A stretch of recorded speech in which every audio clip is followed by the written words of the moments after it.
Hi, this is Miss Litton, and we are discussing the roly-poly lab that we are doing here in Honors Bio. In AP Biology, you will be doing this lab as well. So for the roly-poly lab, the first thing you want to do is check out their behavior, how they act. Make sure you can see how they're moving about, which end is the head region, which region is the posterior region.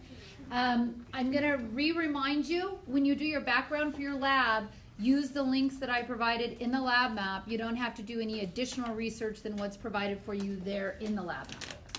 Okay, so in our lab, we will have a choice chamber. And I made these choice chambers out of Petri dishes. And what I did is I took a hot flaming scalpel and cut into the side of the Petri dish. I did the same thing with the lid, so it would make a doorway between the two chambers, like this. All right? Now, if you see that your chamber house is starting to come apart a little bit, feel free to rip off all the tape and redo this, okay, so that it's nice and smooth. Word to the wise, don't have any tape that's exposed, that's not sticking down, because you know what will happen? They will get stuck in it. Yeah, they will get stuck in it, and then you won't be able to know if they're making any choices, okay? The second thing you're going to do is you're going to take, I'm going to put 2 pieces of paper in there if it's not already in there, and you're going to put those pieces of paper inside your choice chamber. And then you're going to take, you have a syringe, and you're going to make both sides wet. You need to make it wet enough on both sides that it sticks to the bottom, because what you don't want to do is add a third variable where they're either on this side, that side, or underneath. You see what I'm saying? Because I had some students, I'm like, you don't have 12 roly-polies in here. And they're like, they're all underneath. And I'm like, okay, you can't take data when it's, do you see what I'm saying? That's not what you're measuring. So you have a syringe, so if I put 6 mils, this is a 1 mil syringe, if you put 6 mils of water, which would be way too much, on this side, you would put 6 mils on the other side. Does that make sense? What is that trying to do? Keep it what? Starts with a C. Constant. Constant. Keep it constant. That's one of your constants, same amount of water. Okay? You will put 6 roly-polies on each side. And, of course, there's missing. Team 5, you should have a stick over there by your Team 5. Where's my Team 5 group? Okay, because their stick is not in here, which is annoying to me. But you have my roly-poly stick, so you'll each should have one of those. You can scoot them around if you need to with this. Put your lid on. Okay, then there should be a piece of tin foil in there. If it's bad, get a new one.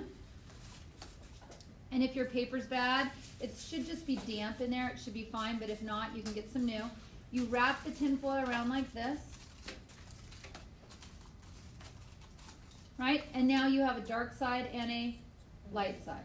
Okay, you start with 6 on each side. You take a reading every what? Minute. Okay, sorry, you didn't know that. Okay, take a reading every minute and you record it in your data table. A little tip. If you count 7 roly-polies on this side, there's 12 total, right? You don't need to undo this side so you can see how many are on that side, right? Because if you have 12, I'm not kidding, this is happening. Like Miss Linda keeps getting lit because I keep taking it off to count on the other side. Okay, if there's 7 on this side, there must be 5 on that side. Okay, now if you see them in the middle, look to see which way their head is pointed. If their head is pointed on the dark side, count it on the dark. If their head is pointed to the light, count it on the light. Does that make sense? Yep. Okay, so that's your first choice, light and dark. And you'll run that for 10 minutes. Then you're going to do this again, just leave it wet on both sides, but you're going to put something on one side. Maybe you can create an environment they would like with leaves and dirt. Maybe you put Cheetos on that side, okay? Maybe you make it colder on that side. Whatever it is you want to try, okay? So you get to choose on your second side, okay? So if we were going to do a flow chart for this, okay, if I left you completely on your own to make your flow chart, let's think about how would you go about doing your flow chart. What are some constants that we would have in this lab that we keep the same?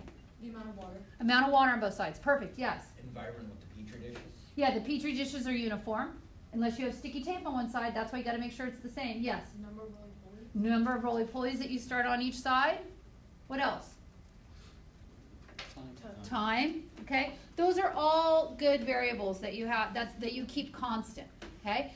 Your control is whatever side doesn't have something. The side without light, the side without the Cheetos, the side without the dirt. That will be your control.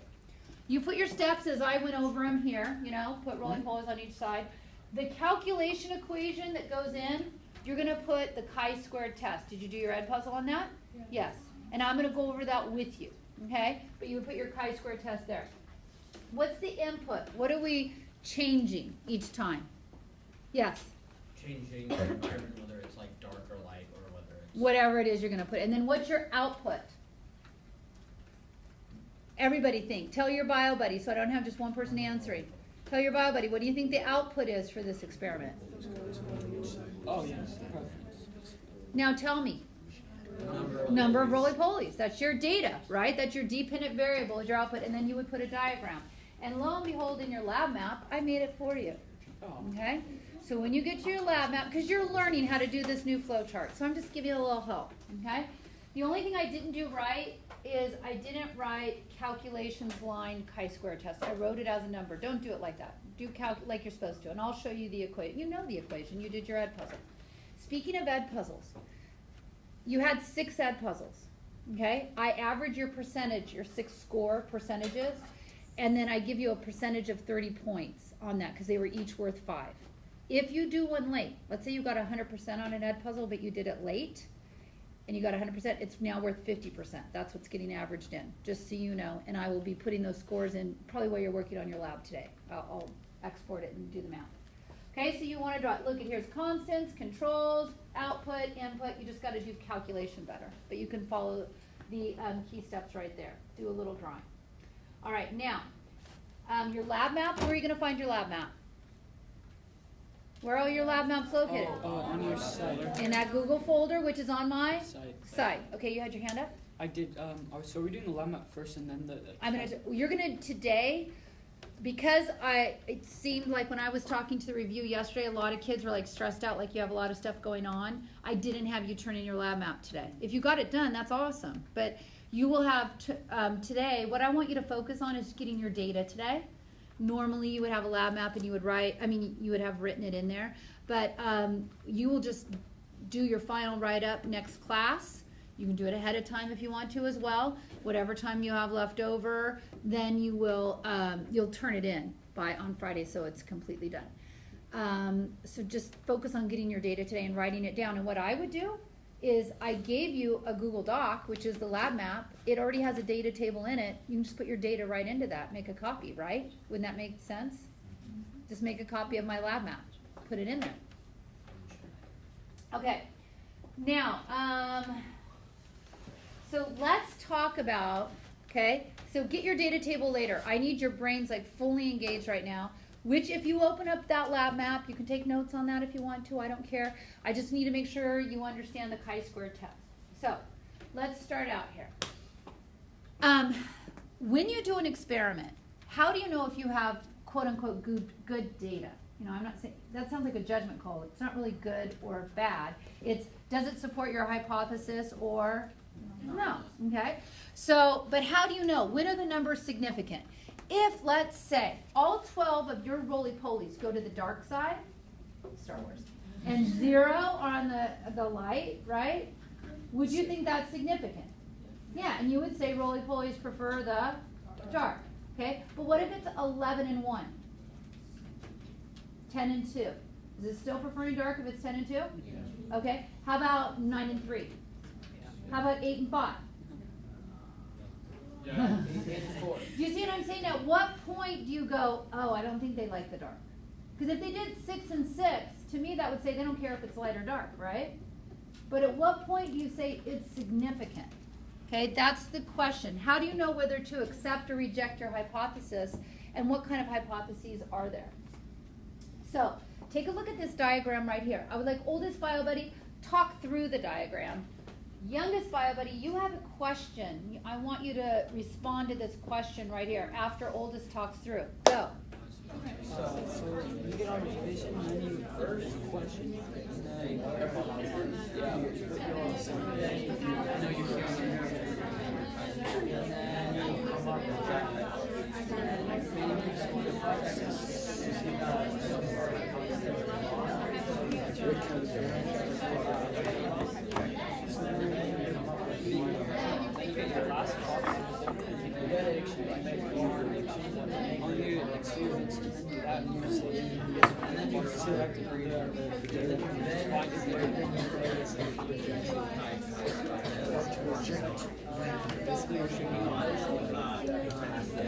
Okay, so now, I'm going to jump in there. You sound like you're doing great things. I'm already proud of you, because you averaged an A on your quiz today. But my love is not conditional. You know that I love you regardless. However, okay, on this one, you can see, you throw out a lot of hypotheses out there. You might even throw out a hypothesis that you think is not going to be supported. There's a reason for that. But you may put out several hypotheses and then do some experimenting and go, okay, I'm gonna try this now, I'm gonna try this. And the question is, when do you know when to reject a hypothesis? To discuss that and the types of hypotheses there are, I want you to do one other thing for me. Slate, I want you to explain this model that I have up here. Why did I use this model to explain these two variables and also explain these two variables and explain them in relationship to our experiment today? Go. So you can see which independent variables are coming into the function machine, and then what's coming out of the instance function, so basically data, and that's like it's connected to our example. It's 6 on each side. The end result will most likely be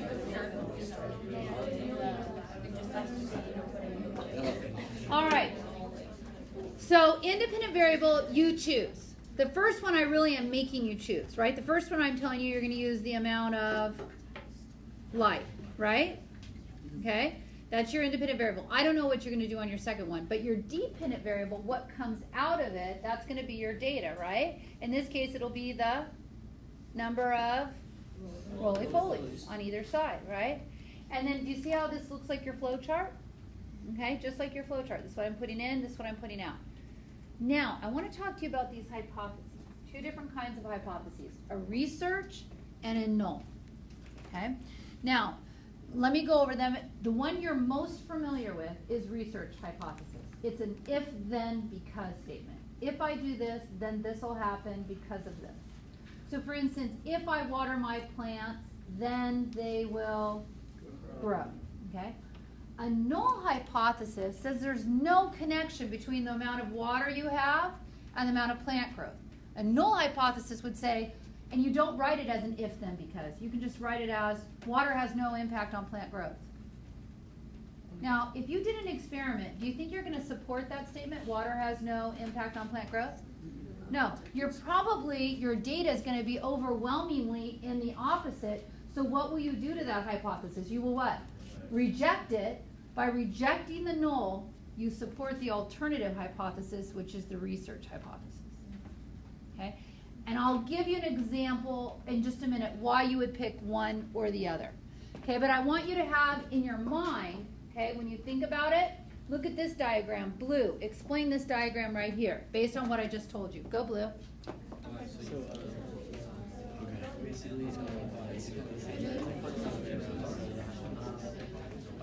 This is research, this is null, like 0, no connection.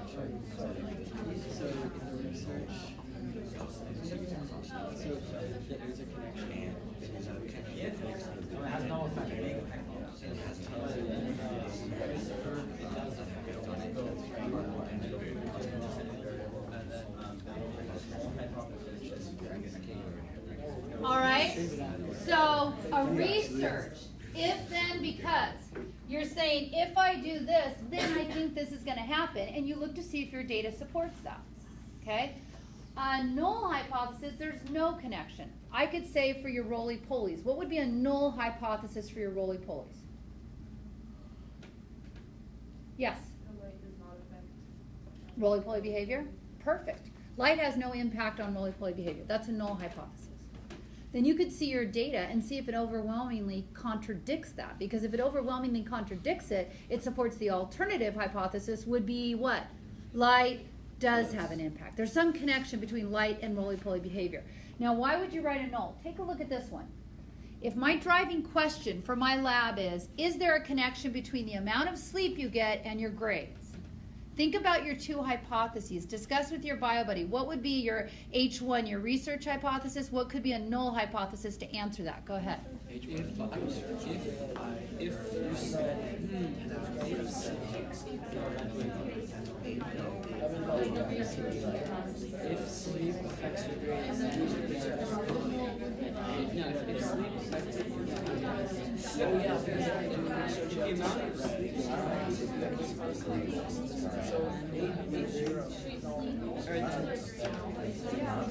Okay, come back to me. What might be a research hypothesis? What could be a research hypothesis? If what? You could, if X amount of sleep, then you'll get better grades. Exactly. Let's say 7. Okay? If I get 7 hours of sleep a night, then students will earn higher grades. Now you tell me, are there other factors that affect your grades? Yes. Let's name them. Let's name some things that affect our grades. Nutrients. What? What you eat. What you eat. Okay. If you have enough food in your belly. If you pay attention. If you pay attention. Study. We're going to say? Stress level. Stress level when you're going into that class. I was going to say study. Okay. How about just innate intelligence? Are some of you better at some things than others? Yeah. Are teachers different? Yeah. Okay. So all of those come into play. So to say, if I get 7 hours of sleep, like it's a guarantee I'm going to have better grades. If I'm taking a class that's way above what I understand and can know and process, doesn't matter if I get 15 hours of sleep, I'm going to do crap in that class, right? Because it's above my level. It's above my security clearance at this time, right? So we know other factors, but could sleep have an impact? Possibly. So can you see what would the null hypothesis be on this one? Sleep has no impact, no connection between grades. Okay, but then I start doing my research and I start asking, how many hours of sleep do you get? What are your grades? How many hours of sleep? And I start getting my data. And as I look at my data, it looks like sleep does have some sort of connection. So if I start to find that in my data, and I have to think, well, when is it significant to say this? I could end up doing what to my null? Rejecting my null, which then supports, and then I'm saying sleep. There is some connection between sleep and grades. Could there be another connection between sleep and grades? Yes, but what I'm showing is when I evaluate the data and I look at it, there is some connection. It may not be the only thing, but it supports that research hypothesis. Then I can start looking at other things. I can start looking at nutrition. I can start looking at levels of stress. And then I might find that all these things have a factor on grades. But if I say the first one, it's like I'm saying this is the only thing. Okay? And so that's why scientists use a null. They use a null a lot of times assuming they're going to disprove it just so it supports the alternative hypothesis. Yes? So the null's supposed to be the opposite of the research hypothesis? Yeah, it's about the opposite usually. Yeah, what it's saying is there's no connection. Yeah. The research says there is a connection.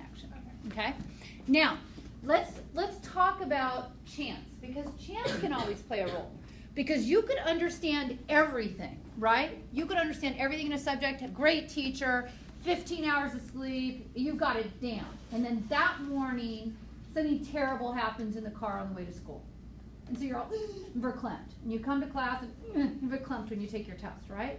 So all of a sudden, so chance could play a role in how well. Or maybe you didn't study at all and you didn't sleep. Maybe you only knew 2 things in the whole unit, and those happen to be the only 2 things on the test, right? And you're like, score, okay? At least I knew that. Okay, so chance plays a role. How much chance do we allow? This is when we use the ChiSquare test to analyze our data. How much is acceptable for us to be off? You told me, if we said, amount of light has no impact on roly-poly behavior, okay, has no impact. That's our null hypothesis. And we get 6 and 6 in the end. That sounds to me like light has no impact on roly-poly behavior if 6 are in the light and 6 are in the dark, right? But what if 7 are in the dark and 5 are in the light? Still sounds like chance to me. How about 8 and 5? Maybe still chance. 9, well, where do we draw the line? That's when you use your chi-square test, okay? So if I'm doing, and I'm going to come to that line in just a minute, if I'm doing an experiment, I don't want you to think that you always have to use a null hypothesis. Sometimes a research hypothesis is great. If I was going to deal out 20 cards, if you were going to write a research hypothesis for that, and I wondered about red and black cards that I deal out, what would be your research hypothesis for that? What would be your null hypothesis? Discuss with BioBuddy. Research hypothesis, if we deal 20 cards and half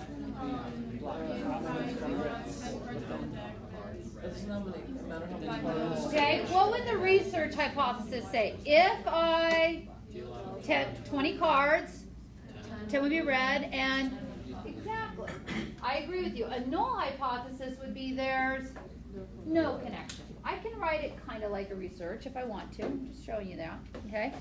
Now, what if my data was this? 8 are red and 12 were black. Is that significant? Can I still accept the data? Can I still, if I'm going with the research, if I deal out 20 cards, 10 will be red and 10 will be black, but I got 8 and 12. Can I still accept that as chance just would have made it be where it's 8 and 12? This is when you do your chi-square, okay? What you do is you take what you observed and you find out what you expected. What did we expect in this situation? 10 and 10. Okay, 10 and 10, all right? And I take the difference, my deviation from what I expected. What is the difference? What is 8 minus 10? Negative 2. It's going to be the same because I'm either red or black. What is it? 2. Now, think for just a minute. If I had spades, clubs, diamonds, and hearts, right, it wouldn't just be this and this. It could be any one of those variables, right? Okay. So what you do is you take the difference between what you observed and what you thought it was going to be. You take that number and you square it and you put it over what you expected. What did we expect? 10. All right? Get a calculator or phone, I don't care what, but have something. Do not abdicate your learning to somebody else. Have a calculator so you can walk through this, so you can do it on a quiz or a test. Go, go, go, go, go. Oh wait, no, 2 times 2. 4%. The reason I'm telling you to get a calculator is because I'm going to give you one that's not obvious in a second, so get it out so you're ready, okay? Got it.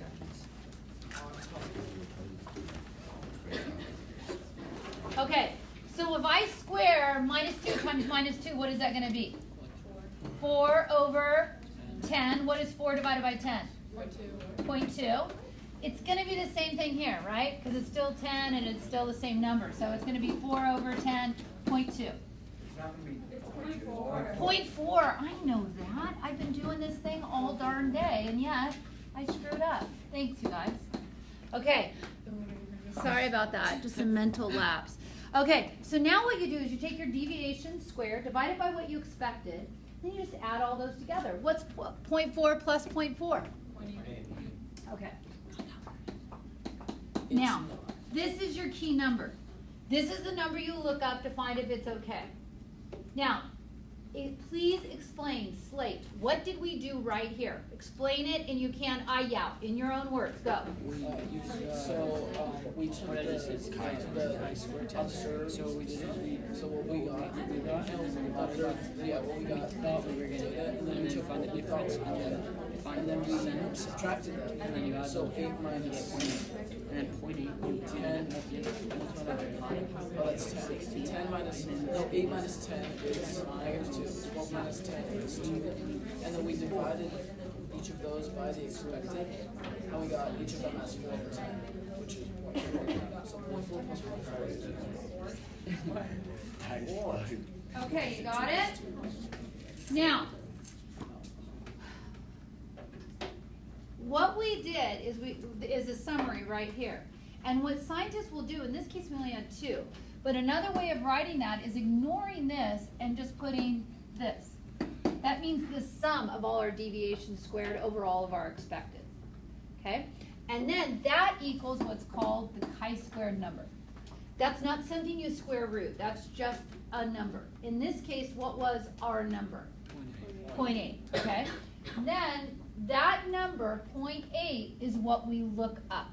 So let's talk about how we look it up.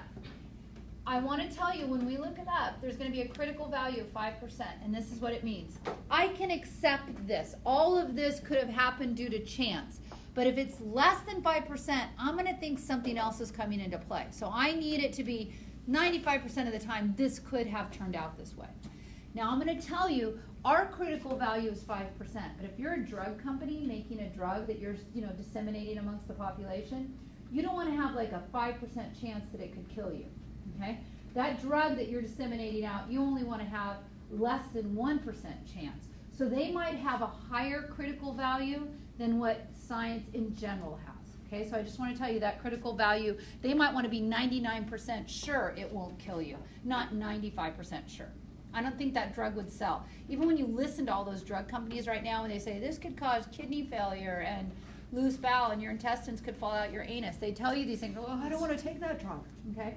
But that's within their margin of error, so to speak, of how it could impact you, okay? But for us, we want to have 95% confidence. Can I see the formula for ChiSquare? Just a moment. Okay. And so if you look here, okay, this is the big table. I'll show you a simpler one, but for right now, here's the big table. So here we see degrees of freedom. Degrees of freedom means how many options did we have? In this case, if we weren't a red card, what were we? Black card. So we had 1 degree of freedom. Okay? So you take 1 away from all your choices, and that's how many degrees of freedom you have. So for instance, if I was doing not just red and black, but all the suits, how many suits are there? 4. So if I take 1 away, how many degrees of freedom would I have? 3. If I had 3 choices, how many degrees of freedom would I have? 2. Okay? Since I only had 2 choices, how many degrees of freedom do I have? 1. What was that number, that magical number that we calculated? 0.8. All right. It's not really magical. It's just math. Okay, so when I look across here, I'm looking for 0.8. Ah, look, I started ahead of time. Okay, it falls between 0.46 and 1.07. Could that have happened that way? Yeah, between 30 and 50% of the time we'd expect it to come out to be 0.8. If we had got a number like 0.5, 0.5 would be somewhere over here. We would only expect it between 1 and 5% of the time it would turn out where our value would be, if it was 5.0, if that had come out, we would only expect that between 1 and 5%. That's statistically significant. So when you do your number, when you calculate deviation squared over what expected, add them all up, you come up with a number. You look that number up on the chart. For us, this in here is acceptable. Here, not acceptable. Okay, let's try a different one that's not as obvious, but before I do, you were asking about an equation. Whose turn is it, blue or slate? Here we go. And I already Instagrammed this. Blue, explain this right here. This should make sense to you. Go ahead.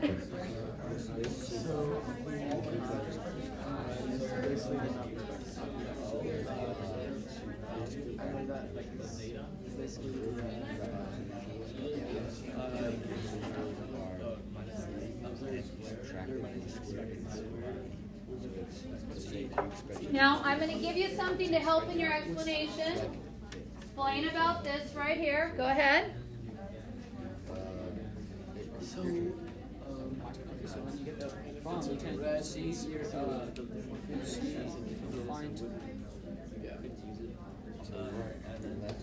find your degree of freedom. Find your degree of freedom. And then you find out. All right, now let's take a look at this. This would be an example where you might do a null hypothesis. All right. Currently, 35.2% of chemists are women. This is true. I looked it up, okay, and I cited it right there in government statistics. So this is from 2016. So if you look at all the chemists, that's their job. Chemists, 35.2% of them are women. A null hypothesis would be women are not underrepresented in the field of chemistry. This is an acceptable value. That's the null hypothesis. What we need to do is do the math to see if we can support that null hypothesis. So how would we go about doing that? What's the first thing if we were going to check this? Yes? Wouldn't you think that it would be 50-50? I would. So that would be my what value?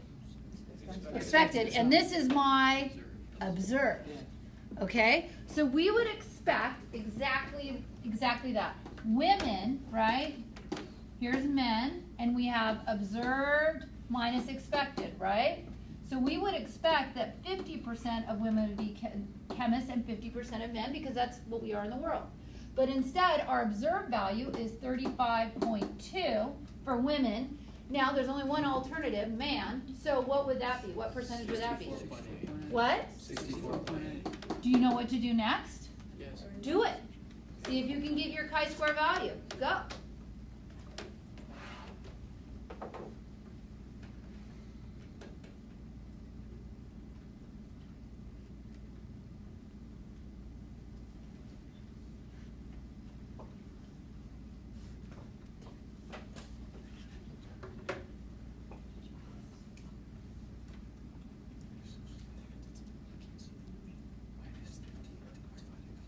There's some help if you're struggling.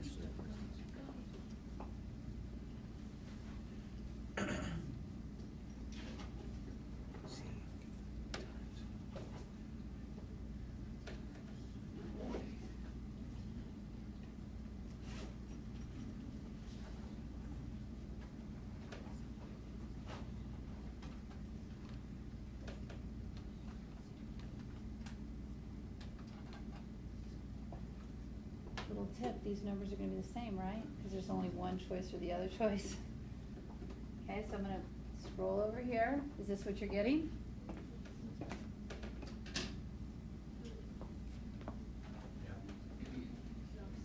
Double check it, see if you could get this.